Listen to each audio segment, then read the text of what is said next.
At about 7:11 and 47 seconds, 911 dispatch, and these boards will be up for everybody to see as long as you want to see them, dispatched a call. There was a Latin male adult in a bright red jacket, approximately. I'm going to leave them here after.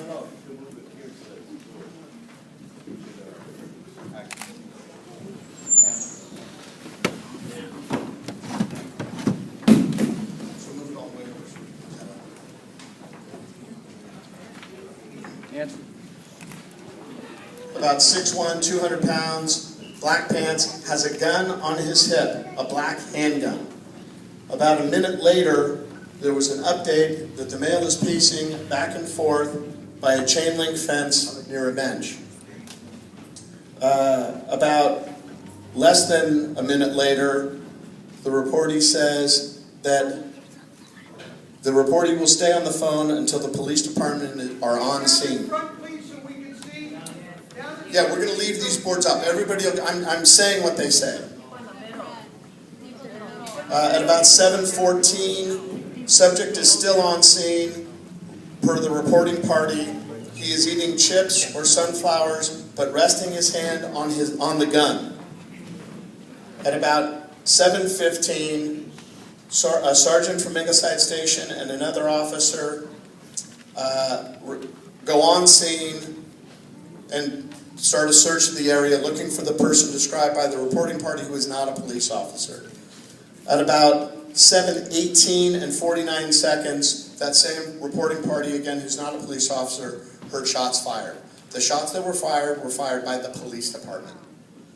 These were some of the other articles that were on Mr. Nieto, Alejandro Nieto, a 28-year-old Latin male, was the person that was shot and killed on that Friday night. He is the person that was described here as having a gun. Don't look like a gun. Did he have a gun? Yeah, well, where's the picture of the gun? The gun. Somebody from the community. If everybody could just, excuse me, I'm almost done.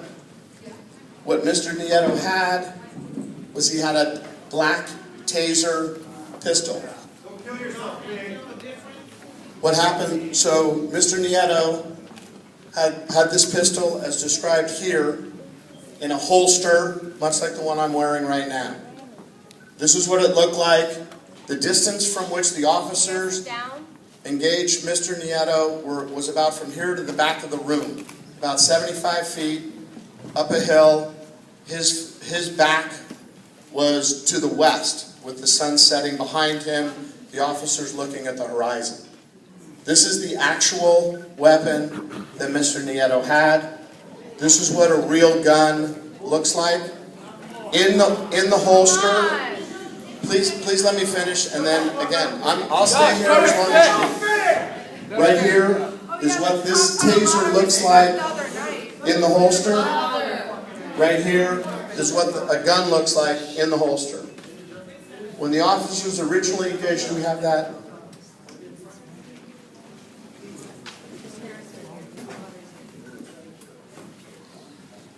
When the officers originally engaged Mr. Nieto, he had his hands behind him. They asked him to show his hands.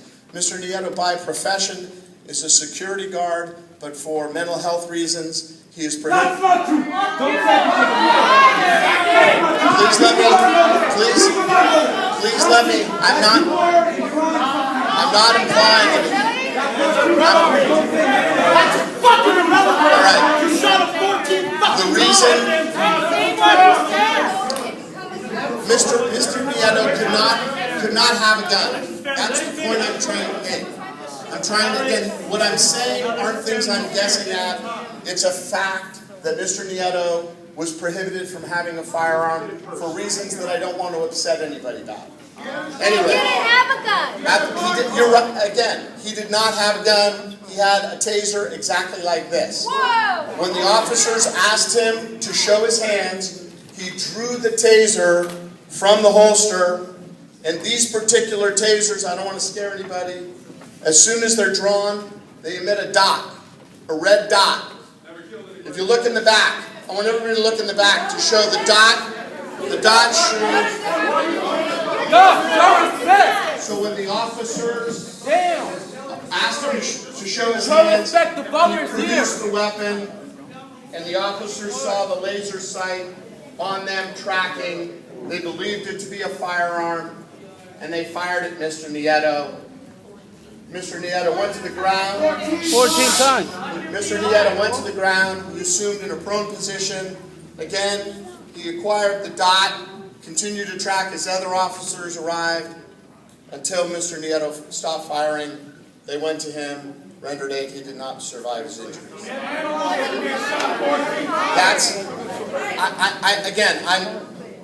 Mr. Nieto did not have a criminal record at all. He did have a restraining order from another person.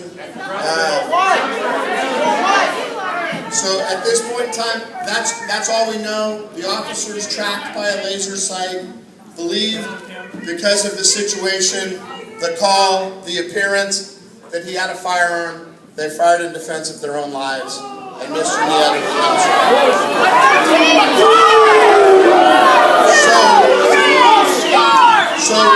So with that, You didn't have to shoot a 14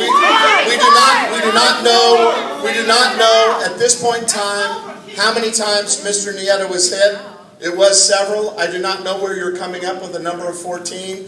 We will know that, and I will give that to the public as soon as we get it from the medical examiner's office. I'm now going to give the microphone to President Mizuko, who will explain to you what the firearm discharge review policy is and how it goes forward at the police commission.